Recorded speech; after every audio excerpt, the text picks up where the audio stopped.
Bismillahirrahmanirrahim. Allahumma shalli ala sayyidina Muhammad wa ala sayyidina Muhammad.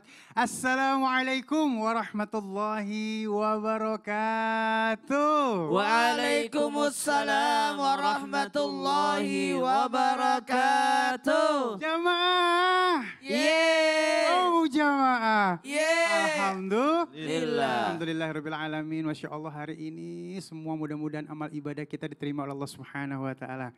Ya, khususnya ibadah puasa kita Masya Allah ya, dimudahkan dan dilancarkan. Amin. Ya Rabbal Alamin. Baik, kita belum masuk ke dalam tema nih ya, tapi kita punya cuplikan yang insya Allah ada ilmunya buat kita semua. Kita akan lihat cuplikan VT berita suami Sandra Dewi tersangka kasus korupsi timah. Yuk kita sikap yuk. Direktur Penyidikan pada Jaksa Agung Muda Bidang Tindak Pidana Khusus Kejaksaan Agung, Kuntadi mengungkapkan peran Harvey dalam perkara ini. Kuntadi mengatakan sekitar 2018 hingga 2019 Harvey selaku perwakilan PT Refine Bank Katin diduga menghubungi Direktur Utama PT Timah saat itu yaitu Mohtar Riza Pahlevi Tabrani dan meminta Riza mengakomodasi kegiatan pertambangan liar di wilayah IUP PT Timah. Baik guru yang dimulakan Allah Subhanahu wa Ya, ta'ala. kita masih belajar dari kasus tadi. Semoga jadi pembelajaran besar buat kita semua. Bahwa godaan itu ada 4. Godaan yang menimpa manusia ada 4. Yakni godaan syaitan, godaan nafsu, kemudian godaan mohon maaf harta. Dan berikutnya adalah godaan manusia itu sendiri. Jadi 4 godaan ini kita bisa belajar bahwa tapi ternyata ada kekuatan yang luar biasa. Selain dari dalam diri manusia kan ada 3 kekuatan. Yakni ada kekuatan yang sangat besar yaitu kekuatan nafsu. Tapi jangan salah ada kekuatan akal. Jadi antara akal dan nafsu itu berperang. Tapi ada lagi tambah 1 kekuatan yakni kekuatan agama. Maka dari sini kita bisa belajar ketika orang dekat dengan agama maka kekuatan untuk melawan godaan-godaan itu mampu dilakukan dengan adanya agama. Karena kenapa? Senantiasa setiap akan bekerja, akan ingat Allah. Sekali lagi akan ingat Allah buat yang di rumah. Yuk senantiasa ingat Allah. Ingat harta itu akan ditanya dari mana datangnya dan dikemanakan harta itu. Iya, semua ada konsekuensinya guru ya. Iya. Baik, terima kasih guru ilmunya. Masya Allah. Aduh. Ya baik, semoga kita semuanya bisa terbentengi dengan agama ya. Baik, memang pagi-pagi ini agak PR nih kita ngebahas itu, tapi harus kita bahas ya. Nah baik, jamaah yang dimuliakan Allah Subhanahu wa ta'ala, kita ngomong masalah anak-anak. Aduh ya, kita semua pernah ngalamin sebagai anak-anak. Dan saat ini kita mungkin harus punya anak-anak yang harus penuh dengan kesabaran ya. Karena yang namanya anak-anak ini jadi investasi dunia dan akhirat. Tema kita ini luar biasa, hati-hati jika orang tua marah kepada anak. Hati-hati ya. Ini bisa jadi doa, bisa jadi sumpah. Naudzubillah min dzalik ya. Nah, kita akan lihat dulu cuplikan akting cucu angkat bunuh kakek nenek ya di depan korban. Maksudnya gimana ya, kita lihat dulu yuk.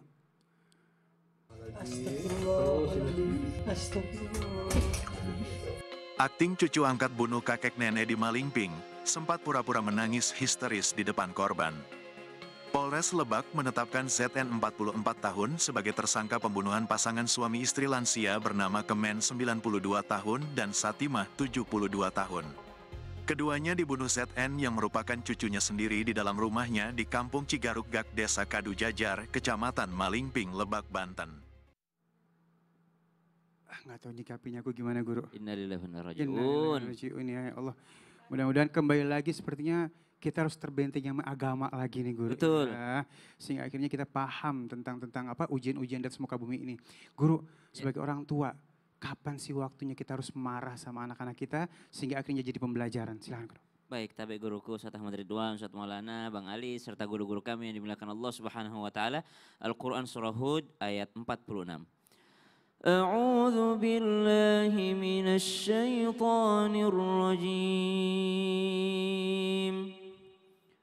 قال يا نوح إنه ليس من أهلك إنه عمل غير صالح فلا تسألني ما ليس لك به علم إني أعظك حسبك أن تكون من الجاهلين. Allahumma arhamna bil Quran. Nabi Nuh alaihi salam diceritakan pula kisahnya di dalam Al-Quran ketika Allah Subhanahu wa taala membiarkan Nabi Nuh alaihi salam untuk marah dan meninggalkan anaknya. Ketika itu hati orang tua terpaksa untuk meninggalkan sang anak karena disebabkan beda daripada keyakinan dan keimanan. Ada seorang anak dari Nabi Nuh alaihissalam yang tidak mau mengikuti keimanan daripada Nabi Nuh alaihissalam. Dia tidak mau menjadi bagian orang-orang yang beriman dan dia tidak mau untuk naik ke atas kapal bahtera Nabi Nuh alaihissalam. Sehingga ketika Nabi Nuh bersedih, Allah Subhanahu wa taala menekankan kepada Nabi Nuh alaihissalam, innahu laisa min ahlik, dia bukanlah dari anggota keluargamu, karena sesungguhnya keluarga itu adalah yang bisa bersama di dunia dan insya Allah bisa bersama juga di jannahnya Allah Subhanahu wa taala dalam ridhonya Allah Subhanahu wa taala.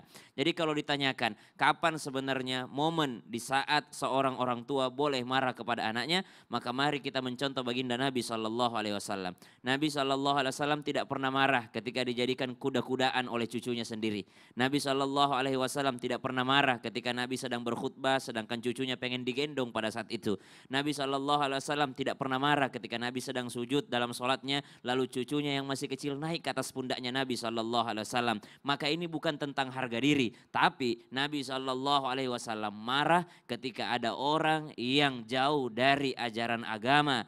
Ketika ada orang ataupun anggota keluarga, jangankan orang lain, kata Nabi SAW, jangankan orang lain, ketika yang mencuri itu adalah putriku sendiri Fatimah, maka aku sendiri yang akan memotong tangannya. Artinya apa? Nabi SAW marah ketika syariat agama yang dilanggar, ketika syariat Allah Subhanahu wa taala yang disalahi. Maka momen terbaik orang tua marah kepada anaknya adalah ketika anaknya tidak mau sholat, bukan tidak mau makan. Banyak mama-mama tantrum ketika anaknya tidak mau makan, tapi tidak tantrum ketika anaknya tidak mau sholat. Subhanallah. Maka mari posisikan marah ini sesuai dengan porsinya, sesuai dengan tempatnya, tanpa bermaksud menggurui ataupun mengajari para orang tua yang sudah lebih senior yang sedang menyaksikan Islam itu indah. Marahnya karena Allah. Marahnya karena Allah. Ya, jadi itu akan jadi baik buat anaknya guru ya. Subhanallah. Iya, terima kasih guru ilmunya. Iya, Pak Ali. Baik, alhamdulillah ini masih banyak pembahasan lagi. Kita mulai masuk satu pembahasan yang istilahnya jadi PR buat kita semuanya para orang tua ya. Kita minta ilmunya guru kita Al-Ustadz Ahmad Ridwan, Masya Allah. Aku biasa manggil Abi, mau Abi. Bang. Abi, ini kita ngomongin masalah apa ya, keberpihakan. Ini terjadi banget sama aku di rumah. Misalnya nih, uminya marahin Jibril, aku belain. Gitu ya. Karena kan kasihan gitu maksudku, biar ada pembalance, biar dia nggak drop banget. Nah, atau seperti apa sih yang baik pada saat kita harus sama-sama kah atau harus ada pembeda? Siap, Bang Ali. Ustaz Maulana, Ustaz Syam, izin. Bismillahirrahmanirrahim. Assalamualaikum warahmatullahi wabarakatuh. Alhamdulillah, wassalatu wassalamu ala rasulullah wa ba'du. Ada satu firman dari Allah Subhanahu wa ta'ala di Quran surah Al-Ma'idah ayat ke-8. Allah Subhanahu wa ta'ala mengatakan, hai orang-orang beriman, ya, jadilah kalian penegak-penegak dari keadilan. Di situ Allah katakan, jangan sampai kebencianmu kepada satu kaum membuatmu tidak bersikap adil. Wala yajrimannakum syana'anu qaumin ala alla ta'dilu. I'dilu huwa aqrabu littaqwa. Kata Allah, berlaku adillah karena adil lebih dekat kepada takwa. Nah, kasus yang ditanyakan sama Bang Ali tadi adalah bagaimana jika anak kita dalam tanda kutip salah. Akankah kita membelanya atau seperti apa? Bahkan kalau seandainya anak ini sedang dalam tanda kutip keadaan dimarahi oleh ibunya misalkan. Akankah kita tetap berpihak kepadanya sebagai sebuah cara balancing agar anak merasa tetap ada pembelanya. Nah, di dalam ilmu Tarbiyatul Aulad fil Islam disebutkan bahwa sesungguhnya pada saat kondisi seperti itu anak bisa saja malah justru mengalami semacam imunitas nanti bila mana ibunya memarahi, ayahnya justru membelanya. Mengapa demikian? Karena dia merasa, iya kalau saya dimarahin besok ada bempernya. Babe saya, ayah saya, abi saya. Nanti dia juga akan membela saya, bagaimanapun keadaan saya. Itu yang pertama. Yang kedua, tidak baiknya dalam dunia pendidikan adalah pada saat anak malah justru menilai ibu bapaknya nggak kompak.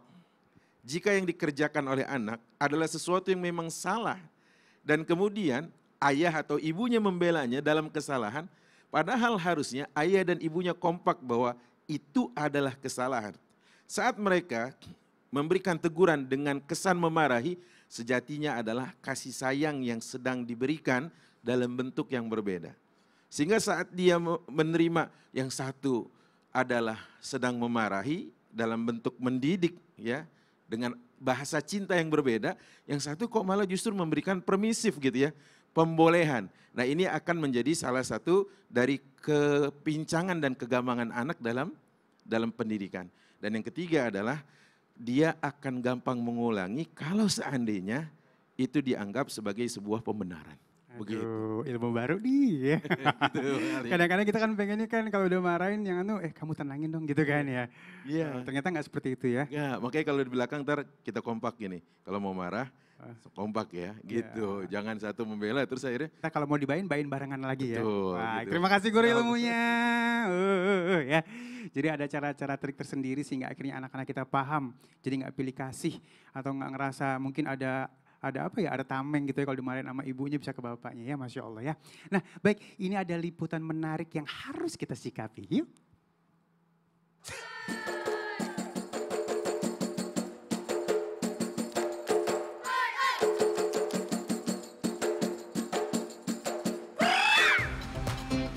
Jamaah, Masya Allah, kemarin saya Ustadz Syam dan Habib Nabil mengisi acara di Festival Ramadan Asyik bersama Gusmen, kolaborasi sejuta cinta.